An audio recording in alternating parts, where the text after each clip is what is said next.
अरहन्ताणं नमो अरहन्ताणं नमो अरहन्ताणं। श्वास बाएं नथुने से आता है और दाएं नथुने से आता है और दोनों नथुनों से आता है। क्यों आता है और क्या परिणाम होते हैं कोई डॉक्टर नहीं बता सकता। परिणाम निश्चित है कि बाएं से आप श्वास ले, शरीर में ठंडक व्याप्त हो जाएगी। दाएं से श्वास ले, शरीर में गर्मी व्याप्त हो जाएगी।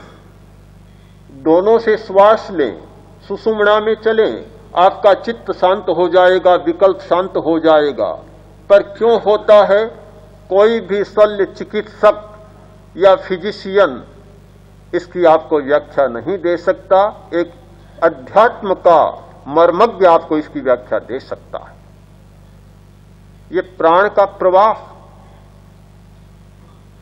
हृदय में प्राण का एक प्रवाह है, नासाग्र में प्राण का एक प्रकार का प्रवाह है, नाभि में प्राण का एक प्रकार का प्रवाह है और गुदा मूल में प्राण का एक प्रकार का प्रवाह है और हमारी समूची त्वचा में प्राण का एक प्रकार का प्रवाह है।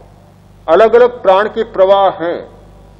कोई भी डॉक्टर नहीं जानता कि ये प्राण का प्रवाह क्यों ऐसा है या नहीं है, नहीं जानता इस बात को। अभी ये विषय ही नहीं बना है।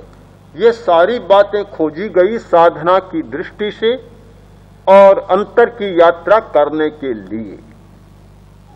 केवल सप्त धातुमय शरीर को जानने मात्र से भीतर की यात्रा नहीं हो सकती, भीतर के दरवाजे नहीं खुल सकते। उन भीतरी दरवाजों को खोलने के लिए, भीतर की यात्रा करने के लिए इन सारे रहस्यों को अनावृत करना, उद्घाटित करना, अन्वेषित करना परम आवश्यक होता है। हमारे शरीर में नाड़ी तंत्र है। नाड़ी तंत्र के बारे में आज का चिकित्सक जितनी अच्छी प्रकार से जानता है उतना कोई दूसरा नहीं जानता। उसका फंक्शन क्या है, नर्वस सिस्टम का क्या फंक्शन है, उसके सारे जो नर्व, ग्राही और संवेदी और कार्यवाही किस प्रकार क्रिया करते हैं, इन सब को एक कुशल चिकित्सक अच्छी प्रकार जानता है, भली भांति जानता है। किंतु इन नाड़ियों से किस प्रकार प्राण की धारा प्रवाहित की जा सकती है और कहां ले जाई जा सकती है, चित्त वृत्तियों को कहां कहां ले जाया जा सकता है, ये बात चिकित्सा शास्त्र के विषय में नहीं। हमारे शरीर में दूसरा महत्वपूर्ण संस्थान है ग्रंथि तंत्र। ग्रंथियां, ग्लैंड्स, दो प्रकार की ग्रंथियां,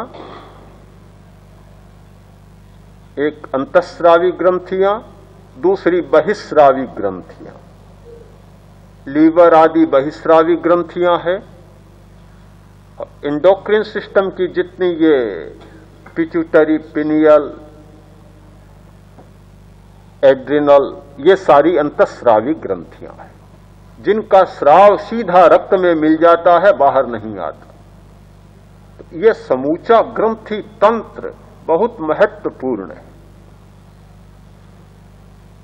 आज का वैज्ञानिक, चिकित्सा शास्त्री ग्रंथियों के बारे में बहुत आगे बढ़ा है और इस विषय में काफी जानकारी बढ़ी है जो कि अध्यात्म की जानकारी के बहुत निकट पहुंच गई, बहुत निकट पहुंच गई। तीसरा महत्वपूर्ण है विद्युत तंत्र, हमारे शरीर की बिजली। प्रत्येक अवयव को काम करने के लिए बिजली की जरूरत होती है। हर कोशिका को बिजली की जरूरत होती है। कोई भी सजीव कोशिका बिजली के बिना अपना कार्य नहीं चला सकती, उसे बिजली की जरूरत है। सारा शरीर संचालित हो रहा है बिजली के द्वारा। पुराने आचार्यों ने जिसे प्राण धारा कहा, उसका ही एक दूसरा रूप है यह विद्युत तंत्र।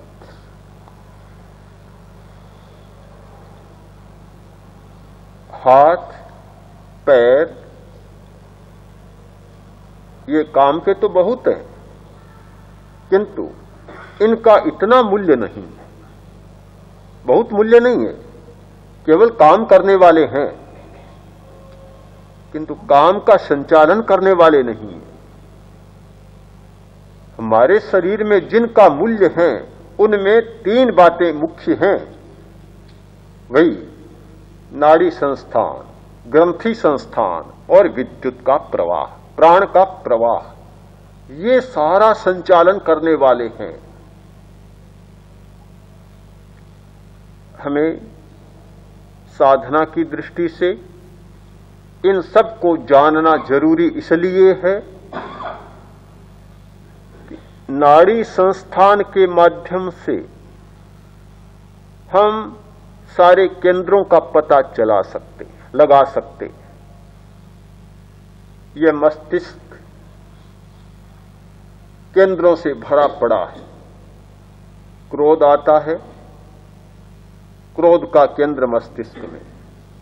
लालची है आदमी, लोभ बहुत है, लोभ का केंद्र मस्तिष्क में है। भय, घृणा,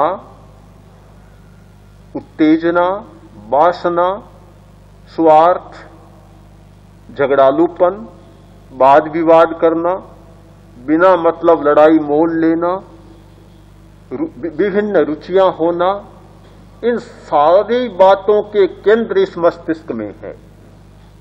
मस्तिष्क में कान के ऊपर एक बिंदु है। मस्तिष्क विद्या का विशेषज्ञ जान जाता है देखकर कि बिंदु कितना उभरा हुआ है, बता सकता है कि यह आदमी लालची है या नहीं। मस्तिष्क के उभरे हुए स्थानों को देखकर मस्तिष्क विद्या का विशेषज्ञ बहुत सारी भविष्यवाणियां कर देता है कि आदमी कैसा है, इसका चरित्र कैसा है, इसका व्यवहार कैसा है। मस्तिष्क विद्या के विशेषज्ञों ने इन केंद्रों की खोज की और आज की चिकित्सा ने, आज के चिकित्सा विज्ञान ने भी मस्तिष्क के केंद्रों की खोज कर ली। भूख का बिंदु है, नींद का बिंदु है, यह हमारा हाइपोथैलेमस जो मस्तिष्क का एक हिस्सा है, तापमान को नियंत्रित करता है, उसमें नींद का केंद्र है, भूख का केंद्र है। विज्ञान ने भी बहुत बड़े केंद्रों की, बिंदुओं की खोज की है। चिकित्सा विज्ञान, मस्तिष्क विद्या का विज्ञान और अध्यात्म का विज्ञान, ये तीनों इन बिंदुओं के आसपास घूम रहे। हमें शरीर को जानना इसलिए जरूरी है कि साधना करने वाले व्यक्ति को क्षमाशील, सहिष्णु होना चाहिए, उसके कसाय कम होने चाहिए, उसकी आदतों में परिवर्तन होना चाहिए, आदतें बदलनी चाहिए, क्रूरता कम होनी चाहिए। जितने दोष माने जाते हैं, बुराइयां मानी जाती हैं, वे बुराइयां समाप्त होनी चाहिए। धर्म का यही काम है, साधना का यही प्रयोजन है।